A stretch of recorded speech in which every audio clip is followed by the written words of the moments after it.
All right, family. We are live right now. I'm starting out with Professor Griff, man. I mean, Fridays is hard to get everybody on the page at the same time. Right?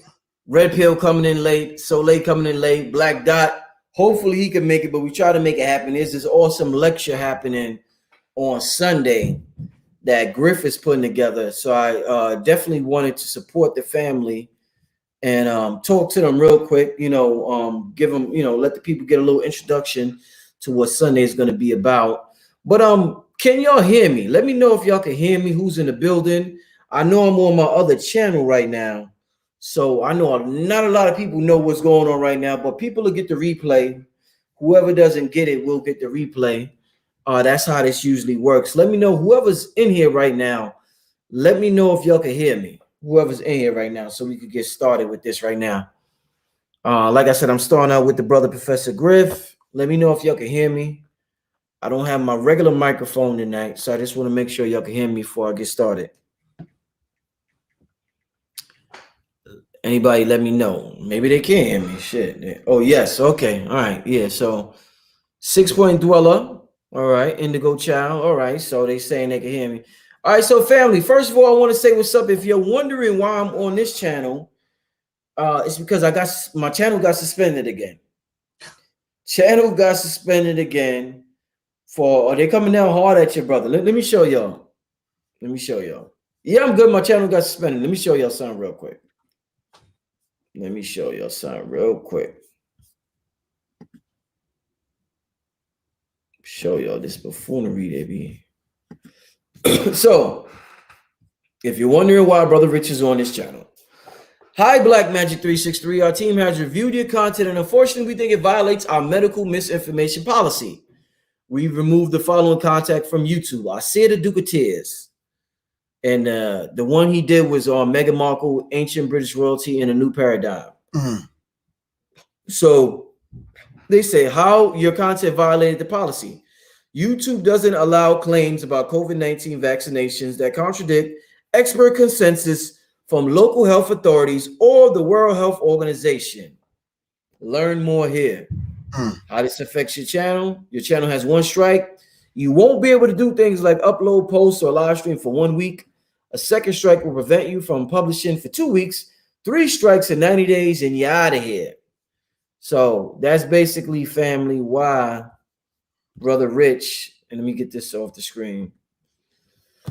Yeah, they desperate. I'm gonna tell you why they desperate, family. First of all, as you can see by the title, I said it wasn't even talking about COVID-19. He spent 5 minutes out of 2 hours. Him and his queen was talking and building the whole conversation.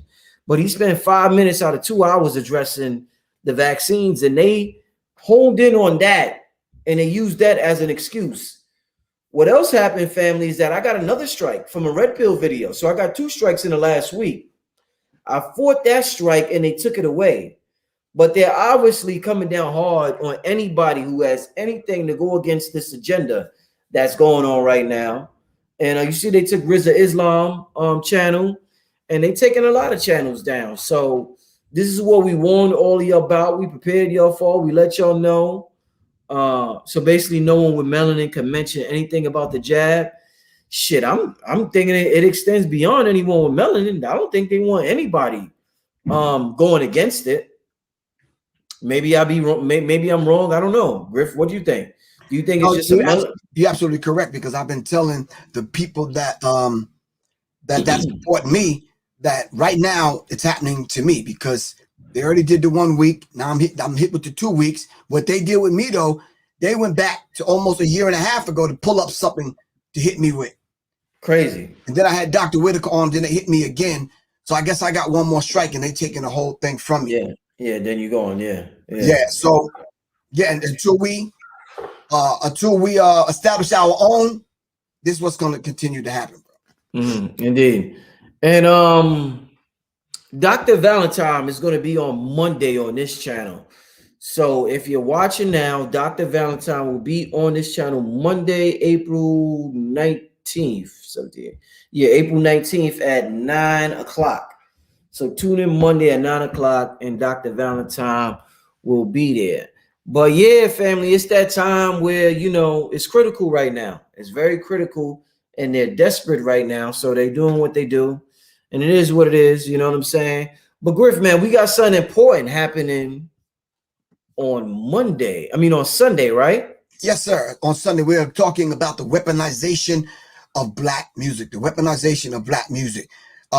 It's something I put together that I'm going to host, and I'm going to give my 5 to 10 minutes as I introduce everyone. I'm going to give my talk in between everyone. But when I say between everyone, I mean the people that we're having on here bringing some serious information to the table. Black Dot, who's going to be talking about the age of Aquarius or the age of Nefarious. Soleil is coming, and she's going to be talking about the unsacred woman giving birth to death and how to rebirth on a cellular level using sound. And Red Pill is going to be talking about the restructuring of the divided digital musical currency. The currency is still flowing, it's still coming through, but now once it comes through in the form of a Bitcoin or cryptocurrency, how would that change the way artists do their artistry? Right, indeed. Oh, that's me right there. I thought that was something. Yeah, I mean, I just seen a article Red Pill shared saying how Apple is gonna offer, I guess, a penny off of every stream now for artists. You heard about that? No, I didn't hear about that. But ain't that insulting? We're gonna give you a penny.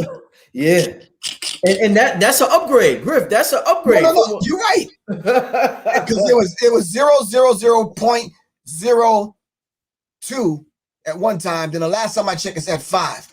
Yeah. So you got a fraction of a penny before. Yeah. So now you get it. Yo, Griff. I mean, the way you just said it, that shit is crazy, bro. Right. So now you get a whole penny. A whole penny. Wow. Do you know how many streams and downloads you'd have to have in order to equal $1? Yeah. What's that? 100 streams, right? Yeah, 100 streams. 100 streams for $1. So 1,000 streams is $10. So yeah, 10,000 streams is $10. 100,000 streams is $100. 200. So to get $1,000, you need a million streams. At that rate, 1 million streams for $1,000. Exactly. Wow. So it shows you the same people that control the music industry in the analog world, in the analog realm, control the music industry in the digital realm. And what Pill is going to bring to the table is the fact that what's the next level? They're already there waiting on the next artist, man. Yeah. On how to control the currency. So that means Brother Rich has an artist, a young artist coming up, right? You want to get that artist, quote unquote, put on or signed. They will sign your artist now for 1 Bitcoin. That's it. End of the story. So, and everything happens now in cryptocurrency. Indeed. Digital street teams, you pay them in crypto. And you know, I was watching, it might have been, who was it? I forget who it was. It might have been the Earn Your Leisure podcast, but a gentleman in the music industry was saying how the record labels have equity in the streaming services. So you getting the fraction of a penny. The record labels is getting paid. It's not just the streaming services like Apple, but the record labels got equity in the streaming services. So everybody's getting paid, but the artists, once again, like you said. Exactly. Once again. Right. So once again, now what Red Pill talked about earlier, and I think he's going to reiterate this when he comes on, is the fact that, and I think I've said this before, and several other people have said this before, the fact that you are better off dead to them once you sign the contract. You give them 2 albums, it's better off that you're dead. They'll collect more money at the end of your contract. Yeah, you're better off dead to them because now you're a liability. Hey, did you see the verses? Speaking of music and the weaponization of music, did you see the verses with the Isley Brothers and Earth, Wind, and Fire? I did, and yeah, I was throwing old pair of underwear and socks at the screen. Man, yo, Griff, man, they got some hits between them, man. They do, but Steve Harvey, I couldn't take it, man. Yeah, Steve. I mean, I just could not take it. So what I would do is mute it, and then when I see them stand up or do something, I'd unmute it because I don't want to hear dude. You understand what I'm saying? It's just annoying. He bothered you that much, huh? Oh no, it bothers me that much, man. But between them two groups, Yeah. that's my life. All you had to do then is throw in a couple of funk groups, George Clinton, probably Prince, Sly and the Family Stone, and Aretha Franklin or somebody, and I'd have been straight. That's my whole life. You understand what I'm saying? Right.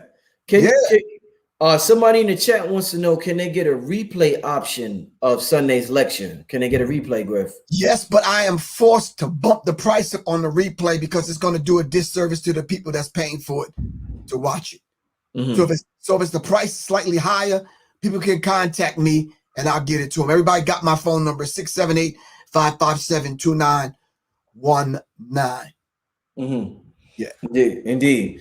What I mean, as far as Sunday, was there anything in particular that inspired you to do this once in? Because I think this is part 4. This is part 4, right?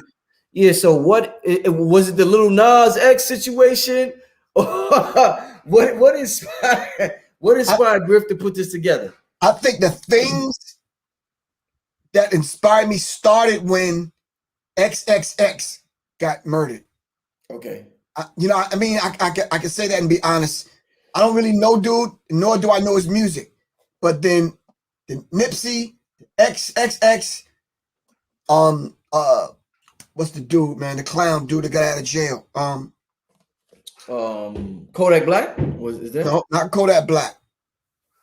The multicolored rainbow looking Ronald. Oh, 6ix9ine. Right. That situation. Then WAP hit us. There's a few other things that happened in between. Bobby Shmurda, I think, was getting out. And I'm just saying to myself, I said to myself, wow, this is the same exact thing over and over and over and over again. So what I did was I combed the internet to see who's putting this together to speak about this in a package, to get it over to people so we could say, this is what's going on, fam. Here is the last 10 things that hit y'all upside the head. Are y'all seeing this? Wasn't too many people talking about. You see one person might have talked about one incident over there or one over there, but to collectively bring people together to discuss it, yeah. So then the straw that broke the camel's back, there's a couple that owns a juice bar. So I stopped through to support. I wanted to drop some of my flyers off of my firearms class. And I'm waiting there for my smoothie. And she was like going on and on and on and on and on about having an argument with her 17-year-old son about the music industry. And they were going back and forth, she says. And they got to the point where they started comparing groups and whatever. And she ended up having to tell him, look, I'm your mama. She had to pull that card on him. You don't even know enough about me. You ain't been on this planet long enough to know anything about real music to even have this conversation with your mama. And he started going to the left on her. She had to remind him that I'm your mom. You understand what I'm saying? So as that conversation was the straw that broke the camel's back, I said, someone has to say something collectively. And then we have to have a woman on here to balance this thing out, because I do want to speak to the unsacred woman. We have sacred women out there. Queen of Four and other people have made sure that the sister circles happen. So we have the sacred woman out there, but are we whole? Then I saw the responses to the WAP video. I was like, wow, these are the moms now? These are the moms giving birth to that next generation of hip-hop artists? And I'm like, nah, this is not good, man. So I just said to myself, let me call Dot. Let me ask Soleil.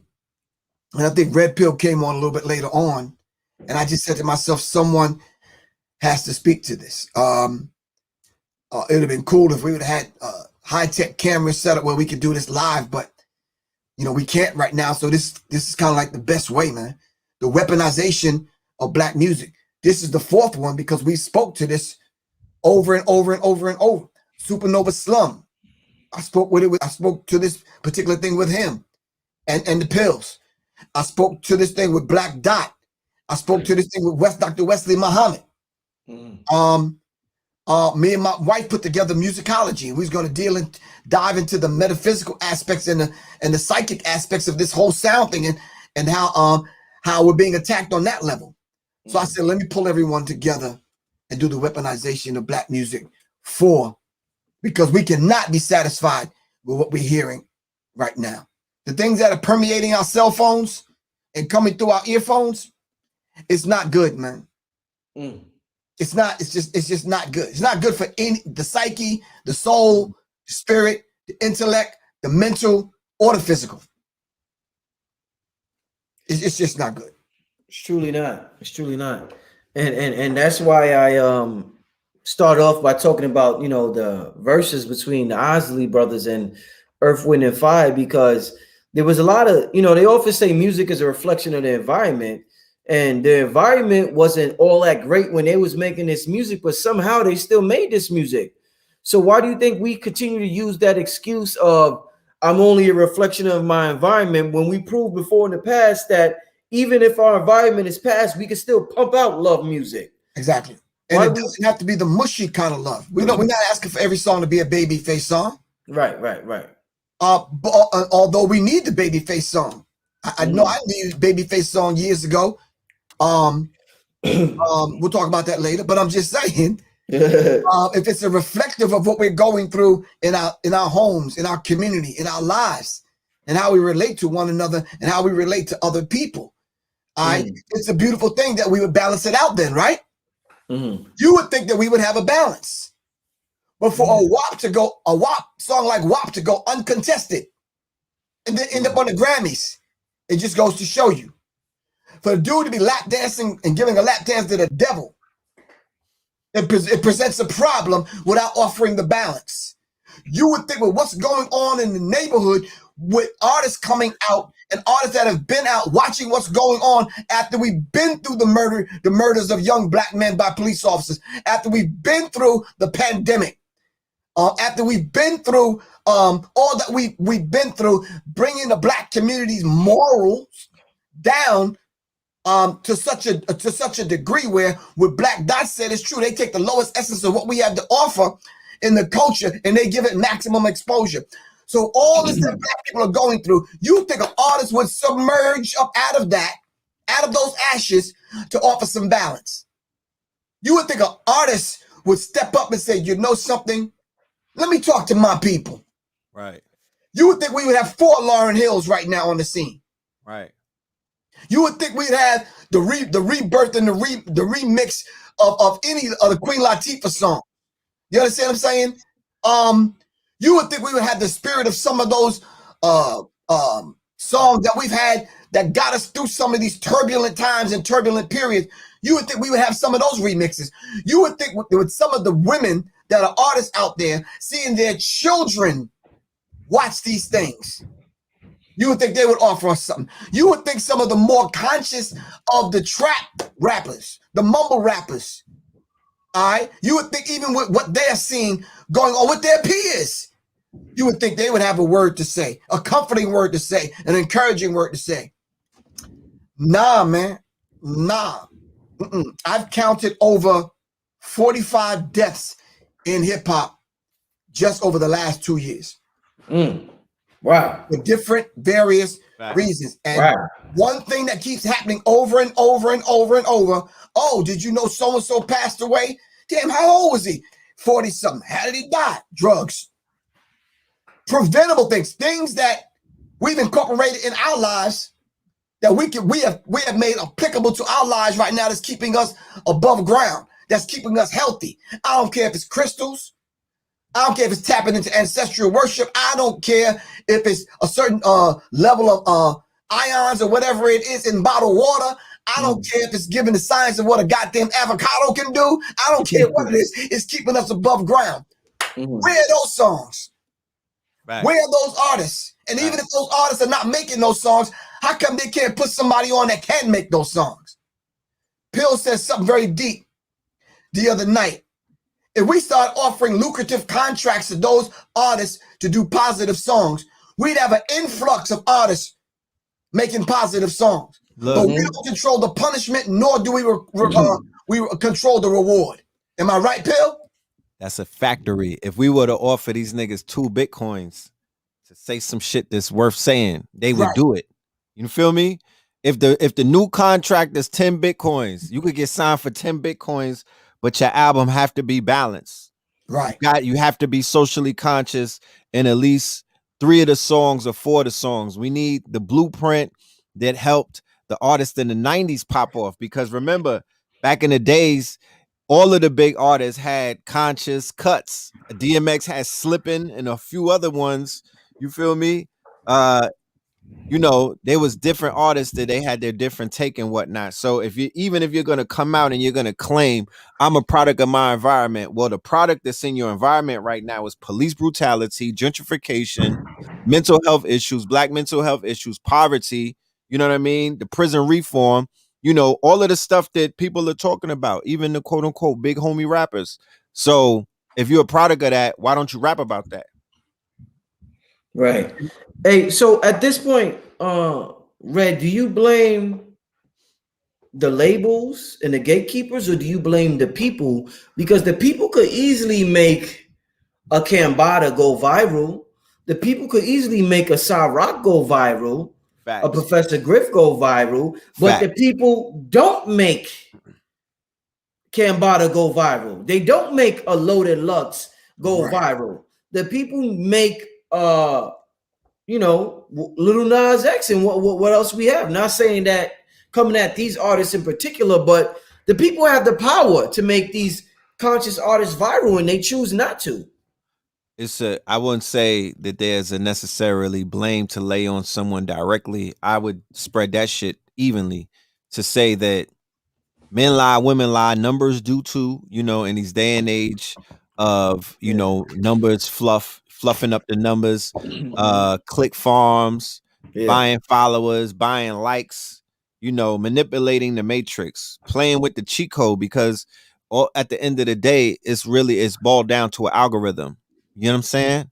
Yeah. It's boiled down to an algorithm, and if you can manipulate the algorithm, you could do something that needs to be done. Because like you were saying, there needs to be, in the attention economy, there needs to be some attention being paid to some artists that are considered to be thought leaders, and people with lyrics that are meaningful, artists with content, artists with history, not just content. You need a story too.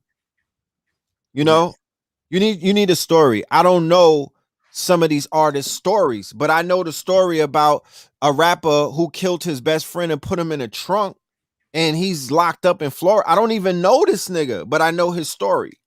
And unfortunately, that's his story. Whatever part of you know what I'm talking about? A lot of these artists, their stories are anchored in their infamy.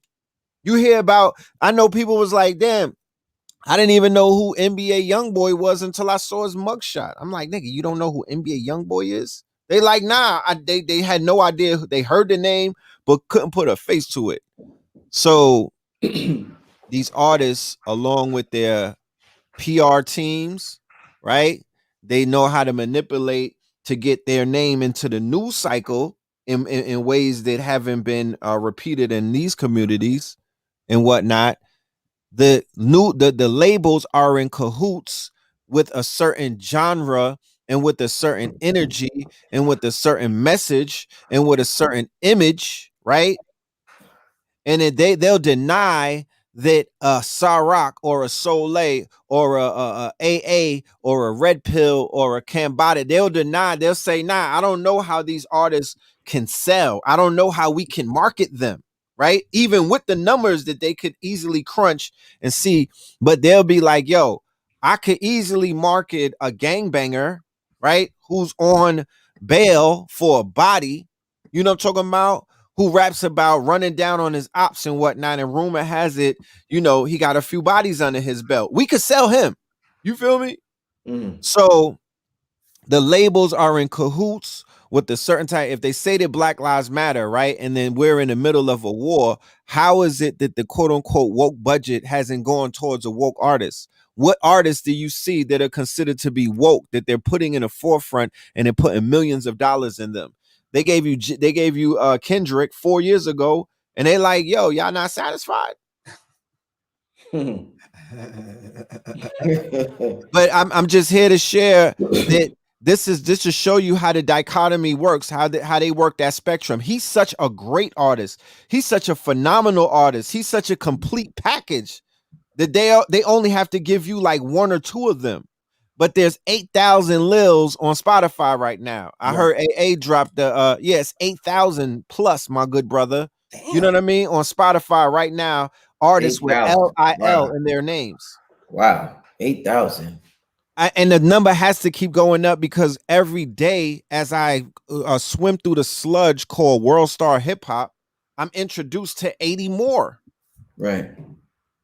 I mean, some of them are grown though. Some of them are 40-year-olds, call them themselves Lil. Facts. Yo. I'm serious, man. I'm serious. Hey, Soleil just came in the building. Soleil, can you hear us? Queen, can you hear us? Peace. I can hear you. Okay, good. I just wanted to make sure you was good. Welcome to the conversation. Peace. Once again, family, let me share this flyer for those who came in a little late. Just to let y'all know, my other channel is suspended. That's why we are on here. And number two, they got something going on this Sunday. Serious Minds presents the Weaponization of Black Music Part 4, hosted by Professor Griff with special guests Black Dot, Soleil, and Red Pill. So the information is on the screen. That's going to be fire, family. Music is, Bobby said the music is the next religion. He said that years ago. So we all know how influential music is, and we all know who controls the music industry. So with that being said, there's no surprise about the things that we are seeing in the music industry, and that's what we're going to talk about. We're going to continue to talk about it until things change. So I want to thank Professor Griff for putting this together. This is awesome. This is something that's definitely needed in the community. I want to read before we continue. I want to there's a playlist, the biggest playlist on Apple Music, Rap Life. So I just want to read a couple of the songs on the playlist, on Rap Life, just to see what's going on in music and what that they are, because Red Pill Griff said there's no balance. And I want to see if there's some balance in the biggest playlist on Apple Music. So let's see if there's any balance. Right. We got Solid by Young Thug, On Me Little Baby, Time Today, Moneybag Yo, Wants and Needs Drake, Back in Blood, Pooh Shiesty, Drinking and Smoking, Future and Lil Uzi Vert, Moonwalking in Calabasas, DDG, Diamonds Dancing, Young Thug and Gunna, Me Versus Me, Moneybag Yo, Low Down, Little Baby, Run It Up, Lil TJ, Three-Headed Goat, Lil Durk. I don't did nothing. So far, nothing conscious, y'all. So far, nothing. Wait, Lil Baby, that nigga conscious. Dollars on My Head, Gunna, Richard Rod Wave. I don't know if that is Rod Wave. Red is Rod Wave. Is he no? He's a reality rapper. Okay, Blindfold Gunna, Flex Polo G, Masterpiece the Baby, No Chill, Moneybag Yo, Cooler Than a Bitch, Gunna, We Paid Lil Baby, Not a Rapper, 42 Doug, No Profanity, Pooh Shiesty, Still Trapping, Lil Durk, Gangsters, Pop Smoke, Beatbox 4, Spot 'em, Got 'em, Calling My Phone, Lil TJ and Black, Don't Need Friends, Nav. And I'm not coming at the artist family. I'm just trying to see if there's any. You're just reading the list. Yeah. Whoop Whoop D, CJ, Last Man Chance, Standing, Polo G, Hood Melody. I mean, not one. Not one, family. Gang Gang, Click Up, nah. So I mean, there's probably about 30 songs on here. No, 101 songs. Right. 5 hours and 15 minutes long, 101 songs, the biggest playlist on the biggest streaming service in the world. And out of 101 songs, I didn't see one conscious song that stood out. So I guess that's what y'all talking about. They don't even got Griselda in there. Nah, I didn't see Griselda. So it doesn't necessarily need to be what we as the older generation see as conscious. But how about something? Just something. How about an inspirational song? Right. How about something that would encourage you? How about, Brenda Had a Baby? I mean, shit. I mean, something. Even if we got 10 out of 100, that's 10%. So we not that's not even a balance. That's just 10%. We can't even get 10% on the playlist. Right. So I mean, I see exactly what y'all talking about. So Leia, I'm glad you came in the program. I want to ask you something. Coming from looking at some of the biggest female rappers that's out right now, a lot of the men complain. Not to say that we have room to complain, because you know the men's side is just it's crazy what we're talking about. But I've heard Meek Mill and a couple of other brothers, and I don't want to misquote them, but Jermaine Dupri, and I might have talked about this with you before, I'm not sure, but obviously it's a continuing conversation. But they feel as though all we're getting is stripping music from the females that's in hip hop. So number one, is there anything wrong with the females talking about sex? And number two, do you personally feel as though they need to up their raps up to more than just talking about what they're talking about in mainstream right now? I'm gonna start by saying, one, I haven't listened to any mainstream music since probably 2006, and so I'm aware of what's out there, obviously, because I have children, and they don't, for the most part, they don't listen to that type of music, but being in that age group, they do see what is out there, and it's obviously talked about and shared. And so I am aware of what's out there, though I don't listen to it. I would say that you asked the question, is it anything wrong with women talking about sex in music? And I don't think the issue is the fact that it is sex per se. I think it is the fact that it is the debasement of something as sacred as sex. So we look at women and how they are portraying themselves in music as a reflection of the overculture. This is what is saturated. This is what the culture is bombarded with. So it kind of, you can look at it both ways. Is it art imitating life or life imitating art? And at the end of the day, does it really matter? Because the damaging effect is still the same. So we can walk outside our door and see the state of woman.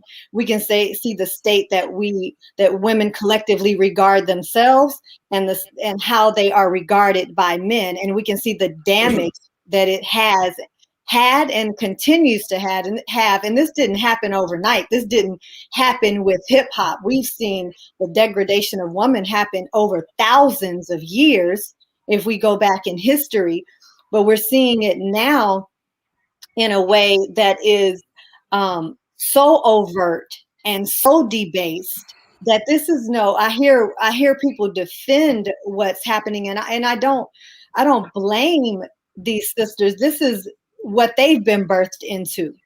This is what has been literally, and we'll talk about this more on Sunday, but we tend to like to brush this off and say, oh, it's just music, or oh, let them have their fun, and oh, they just doing them, and they're just, it's just having, this thing of having fun, but not really understanding the power of sound, the power of music, the effects that it literally has. We can, it's not one, as musicians, we do carry influence, whether we like it or not, whether we're aware of it or not, whether we intend to be or not.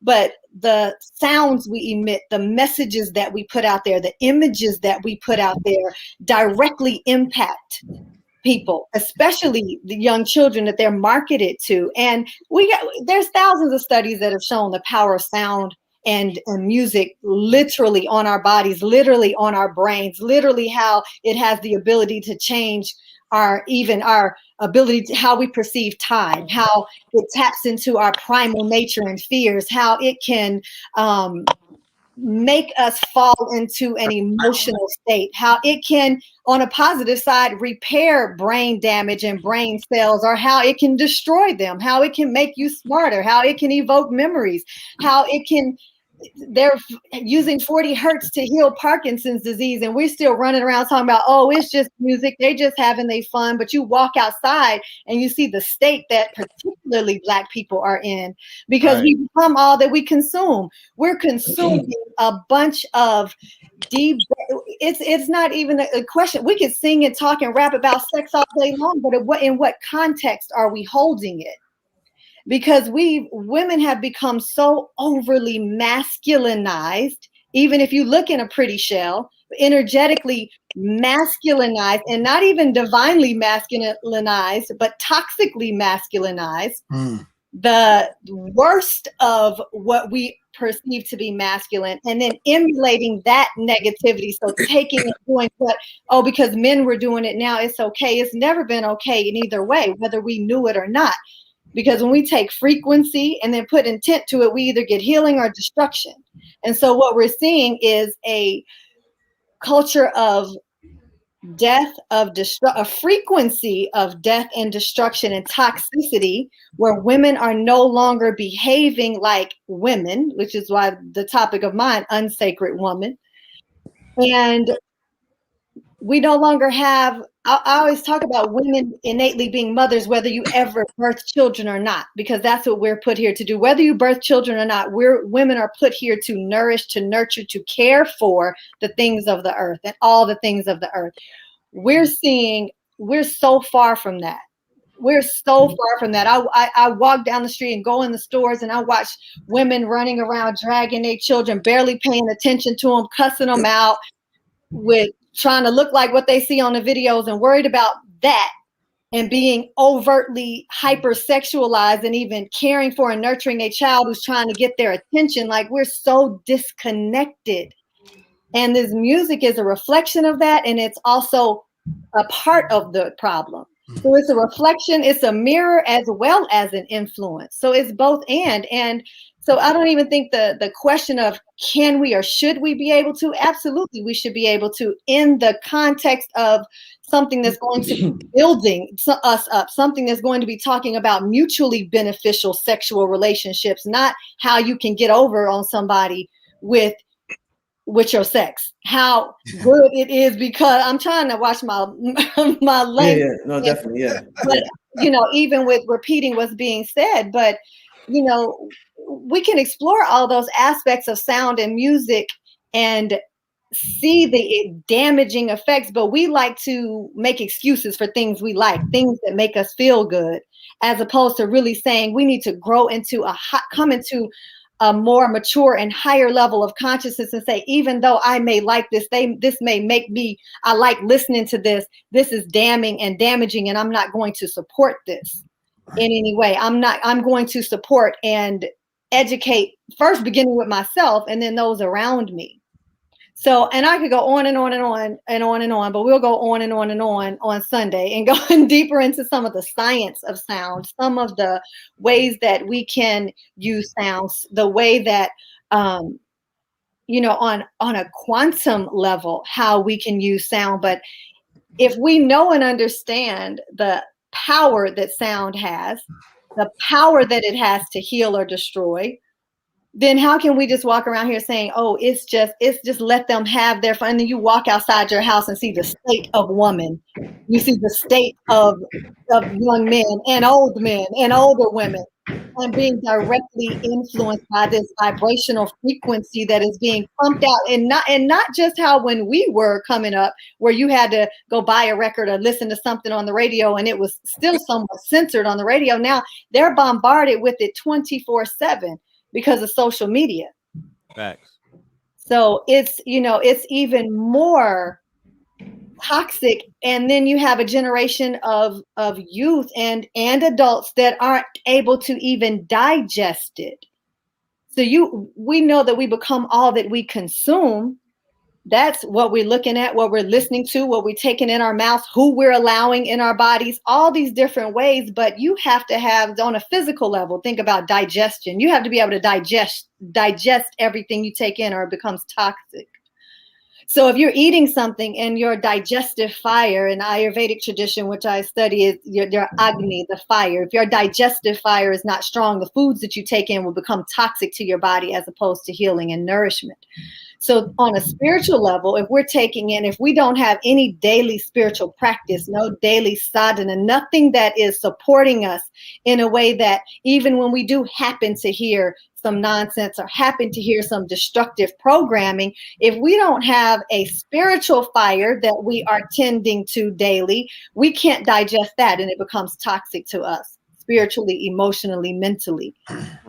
So this generation and some before and those to come after don't have that solid foundation and are being raised by music, raised by the internet. One of my teachers always says it's like if you go out in the world now, it looks like a world of orphaned children because the mothers are gone.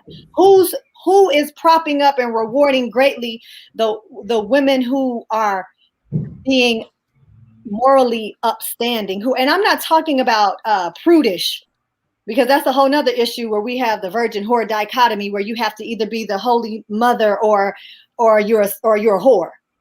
You know, we've come to a point where we've separated sex and spirituality. So this is part of the problem too that happened thousands of years ago. So now we only talk about sex. We feel like we talk about it either in this debased way or it's this uptight prudish. We don't talk about it, as opposed to marrying the two, which is in the wholeness, the heroes gamos, the wholeness, sexuality and spirituality. And then it wouldn't be an issue of can we talk about sex in music? But we're talking about sex in destructive ways that aren't mutually beneficial, that are destructive on a physical level and energetic levels. So again, I said I can go on and on, but I'm gonna stop. That was powerful. I mean, family, y'all should definitely be there on Sunday. I could just imagine how powerful this whole panel is going to be on Sunday, family. So make sure you sign up on Sunday. I want to welcome Black Dot. Dot, can you hear me, my brother? Yes, I can. Peace. Peace. Right. That was Peace, good. Dot. Thanks for joining us. I got the whole panel here now. Once again, family, we're on here. We're not going to be on here too much longer, probably about 20 more minutes, but we're on here. My other channel got suspended. I'll be back next week, family. But in the meantime, I'll be doing my shows on here. I want to thank the panel for coming up here. They got a lecture, a virtual lecture happening on Sunday on the weaponization of music.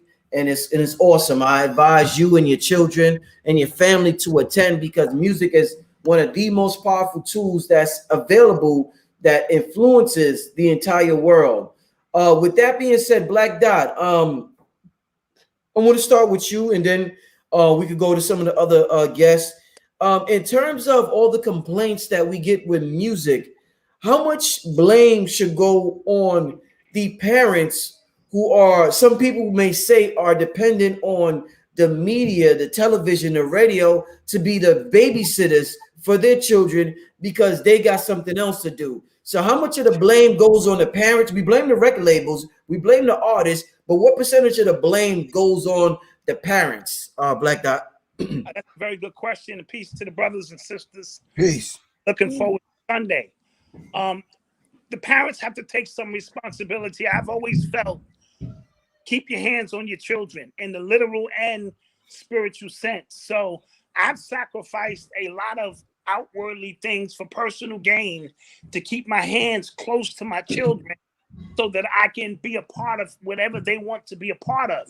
Now, there used to be a time, and I speak about it a lot, where one parent was able to leave the home, usually the dad, to make a living while mom stayed home, the first nurturer, as Queen Soleil was speaking about, and was able to monitor what the child was able to see, digest.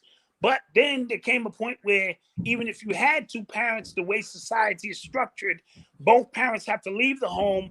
And even then, you had what we call latchkey kids, where you still didn't have access to so much. Along with the internet has brought about a level of access that not even parents can stop. We are constantly being bombarded with imagery and things at such a rapid pace that even as a parent, it's really hard to keep up with. So you are at war. And because the record labels and the movie industry and all of them are sitting in what I call satellite centers, beaming out a specific signal that they have agreed on that's going to lead and help them for their agenda. We are stuck in between worlds where parents have to go out and work, and I'm telling you to turn that off, and I'm trying to teach you, but it's coming in at such a rate. This digital era, see, I'll be speaking about the age of Aquarius or the age of nefarious, because the more we are opened up to information and knowledge, that type of information and knowledge is also being over bombarded and flooding our children. So we are constantly at war with these digital signals constantly beaming down with the child's phone, the television, the computer, online classes, this, that. So it becomes a war within itself. And that's the challenging part. So I have to give the parents some blame, but I used to be able to look directly at parents and say, if you kept your ass home instead of running the streets, you know, there will be a better opportunity. But the streets is everywhere now. And might I add, our children live in a digital world.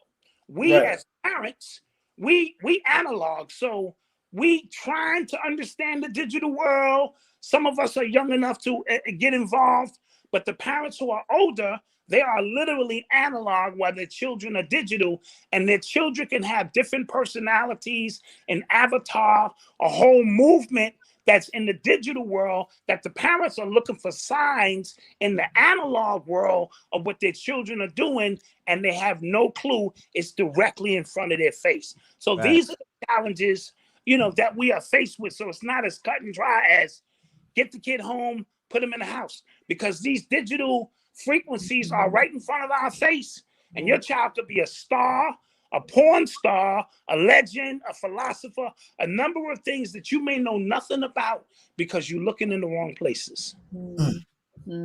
Powerful, brother. Back then, I said get the child home and then kind of deal with it there. No, now we dealing with get the child out of the home so they can get out in society and social. Yeah. Oh man, ain't that something? Right. So now it's the reverse. Before, my mom used to say, "Man, y'all get out of grown folks' business. Go play somewhere." Right. And they knew we could go out on the block and create a game and do that thing and be amongst one another up on the block and just have fun. Now you can't even get them out of the daggone house. Absolutely. They want to stay in the house on the phone. Yes. Because of that virtual kind of reality that they've created, or they drop themselves into. Like Dot said, they could go on certain apps and in certain environments in certain communities online and be someone else. They're tapped into what is known as the age of experience. We went through the age of information, and we're currently in the age of experience. And the people who are marketing to them, Sony, Microsoft, and all of them, they're gonna introduce them into immersion technology, right? Yeah. Spatial technology, virtual, augmented. It's gonna be immersive, Ready Player One, and they're gonna be forever locked in. So, you know, you got to meet them there in that world. You just got to, you know what I mean? The key to that is to be in that world with them. But the question I think I want to pose right now is, when our children's children and some of our children's friends are going on these sites and these other things, what's the backdrop? What's the music? Yeah. Oh, And so then are we locked out of it once they put the headphones on? You understand? Because now everyone has their own playlist, their own account, their own this, that, and the other, and it's almost secretive. You understand what I'm saying? So no longer can you say, turn that off. You understand what I'm saying? I don't want you on that late at night. Blah, blah, blah, blah, blah, blah, blah, blah. Now it's almost seem like, what you say? And Griff, even on top of that, they have these artificial intelligent bots that are making music now. So now the rappers are not human. Saw that. So how do we combat and deal with that?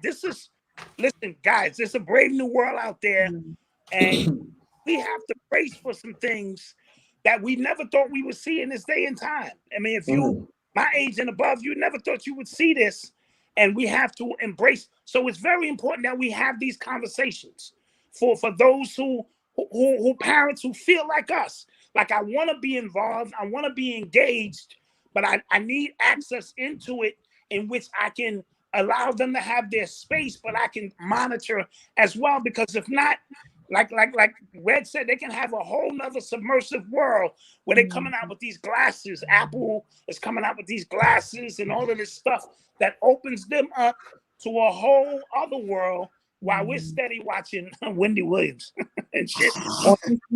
Yes, and then as you see policy begin to lead more into giving the children the rights that the adults had over them, right? Right. And then they're moving their quote unquote communities and their networks that are the pedophile networks and stuff like that. Oh, yeah. They're making it easier for them to get closer to Yeah. this new demographics of young adults, because it seems as if they're rolling back the 17 and the 18-year-old goalposts, and then they're going to try to bring it into the 13-year-old, the teenagers, because you have teenagers in the digital space making millions of dollars, right?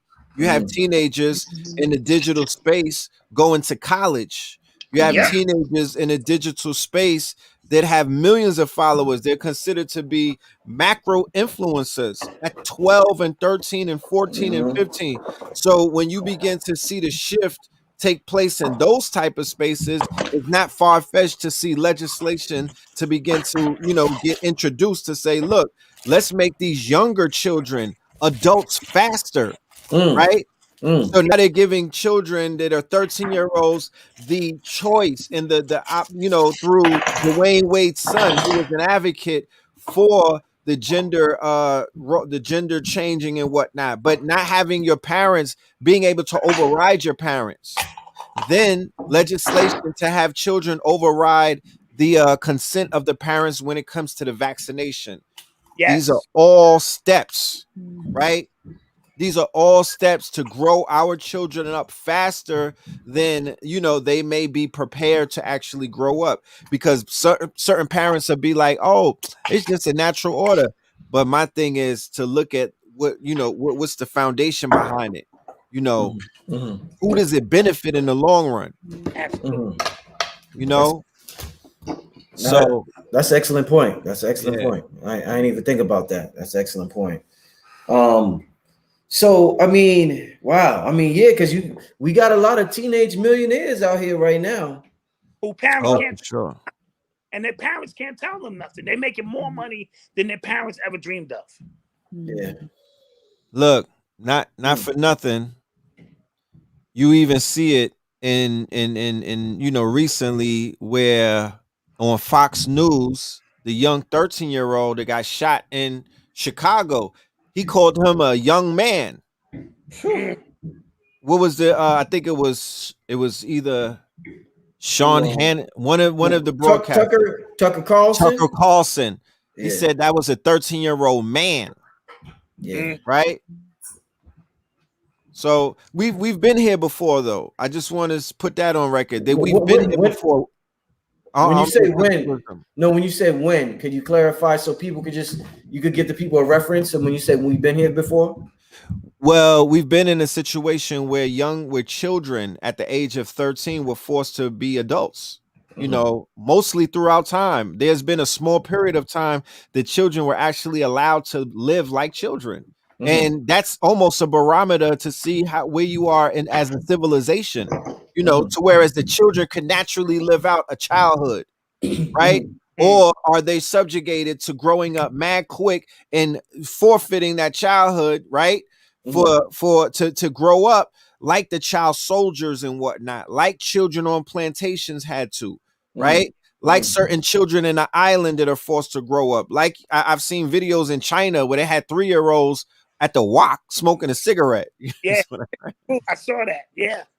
You know what I'm saying? But you're right, Red. We've been here twice already, Brother Richard. We can remember when between Reagan and Clinton locking us up to do drug laws and that kind of thing, when there was young cats on the street pushing the drugs, standing on the corners, making more money than their parents. Facts. Skip school, get up on the block, push that weight.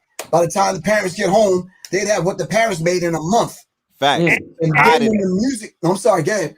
And Griff, not to cut you off, that's when they started coming out with the legislation to charge the kids as adults. Right. Woo. Right. And then the second time, not the second time, but the next time, Pill, was the fact that when the music industry started allowing young kids to make these kind of records and doing these things, and we marveled at that.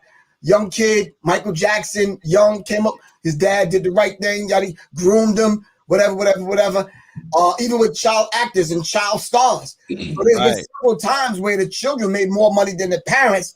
Parents had sometimes, in most cases, having to leave their job. In most cases, that's the sacrifice that Black Dot talked about. I know Soleil made that sacrifice with her daughter having to go to dance class, dance rehearsal, dance shows, plays, and all this kind of stuff. You understand what I'm saying? And we've been there several times, not only once before, Red, but we've been there several times. And every single time they've been there to manipulate and control and guide that situation to our detriment and our destruction. Right. And you also have to factor in that the record, what we'll be talking about Sunday, right? Their demographics, their target audience, right? Who is the main focus when you deal with focus groups. These are multi-billion-dollar organization with shareholders. I'm talking Sony, Universal, and every single one of them have a target audience when it comes to music. They shifted the demographics from an older demographics to a demographics of 17 to 25. That's who they pitch to. You feel me? That's who they sell to. So Meg Thee Stallion, Cardi B, every single artist that fits within those genres and whatnot of mega pop superstars have gone to such heights based off of that demographics, right? So there's no such thing as the clean virgin. You know what I mean? Like they know who they right. So think about it. Once you're 13, a teenager, that's when the journey begins with these corporations and whatnot. That's when they begin to market to you, because by the time you're 17, you're gonna be either a driller, a drill rapper, you're gonna be a trapper. As a shorty, you either gonna be on some city girl shit. You know what I'm talking about? You're gonna be contemplating if you're gonna have a gender change, right? Before it was just, are you going to get pregnant at a young age? I remember when that was the biggest problem. Remember that guy? You know what I'm saying? That's what kept parents up at night. Yeah. Right? That's what kept them up at night. Damn, shit. I mean, we a Christian family. God damn it. Now there's a slew. I'm talking about, is she going to be a gangbanger?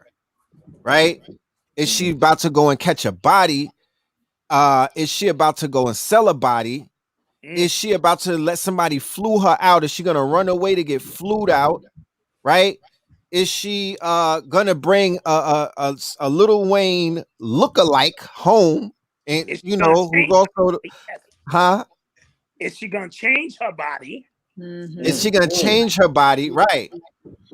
You feel me? There's and so more many. and more increasingly with the toxins that are being pumped into the world. At this point, not will you get pregnant, but will you be able to be fertile? Right. Exactly. So it switched. Exactly. So it definitely switched from there wasn't even a problem with fertility at one point. Now, like and you're it's a saying, problem now with young women unable to get pregnant naturally. But they're projecting that by, I don't want to misquote the year, but it's within the next 20 some odd years that the majority of young couples will need assistance to become pregnant. Listen, family, y'all on fire. We've been here over an hour. I want the people to come on Sunday to hear this, but y'all are on fire right now. I'm glad y'all joined me today. Before we get out, I want to thank everybody for joining us on the channel. Let the people know Brother Rich will be broadcasting live from this channel. Let me put this flyer back on the screen. Before we get out of here, can everybody share their contact information? And Griff, also let them know how they could get tickets, because a couple of people asked about that. All right, Kirk. First of all, it's the Weaponization of Black Music, hosted by myself, Professor Griff, with these beautiful, talented well-versed individuals. Black Dot, who's going to be giving us the Age of Aquarius or the Age of Nefarious. Miss Soleil is going to be talking about the unsacred woman giving birth to death level using sound. And then my good brother Red Pill's going to be talking about restructuring this whole digital divide, dealing with this musical currency, and how we can have the currency, the flow of it all, flow back into building who we are as a culture and a people. So you can get your tickets at www.professorgriff.me. Go to my site, scroll to the bottom, you'll see the flyer. Click on the link, pay for your tickets there. It's 4 of us. We're going to be going 4 hours, and it's $44. Thank to my friend Blue Pill dropping the mathematics and that science on us. There's 4 of us, 44 hours, and we're going to be going for 4 hours. I'm going to send out a complimentary link to Brother Rich and a few other people to make sure y'all get this report on it later on. That's the beautiful thing, to come back afterwards and say what y'all missed. There's nothing wrong with that. For us coming back and say, listen, this is what we dropped. Now y'all got to go purchase now you got to purchase the replay. Once again, that's www.professorgriff.me. Get your tickets there, and the tickets are $44.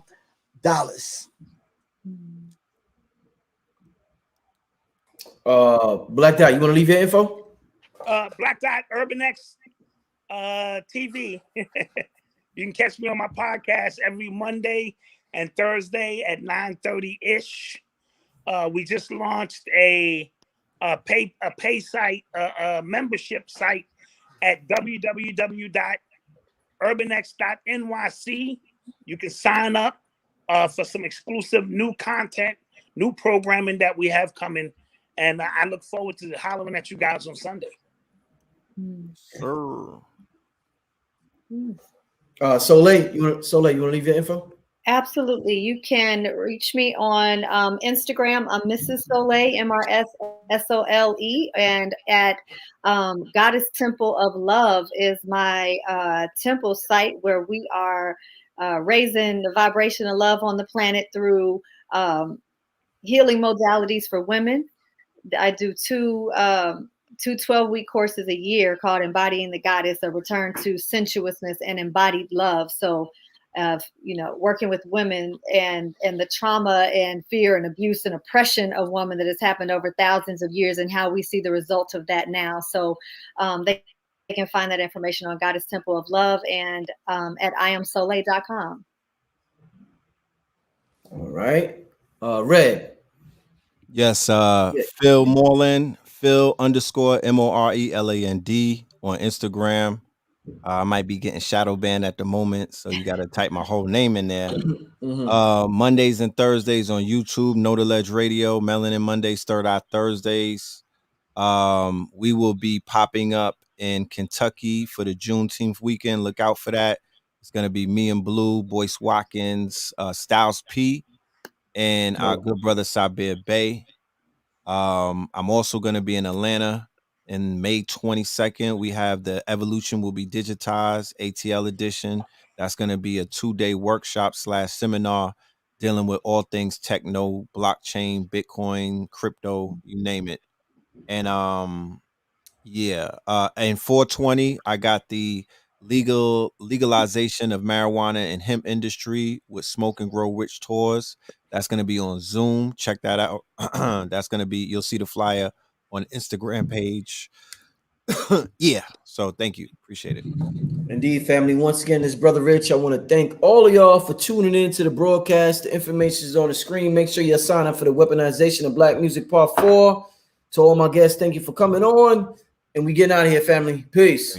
Peace. Peace.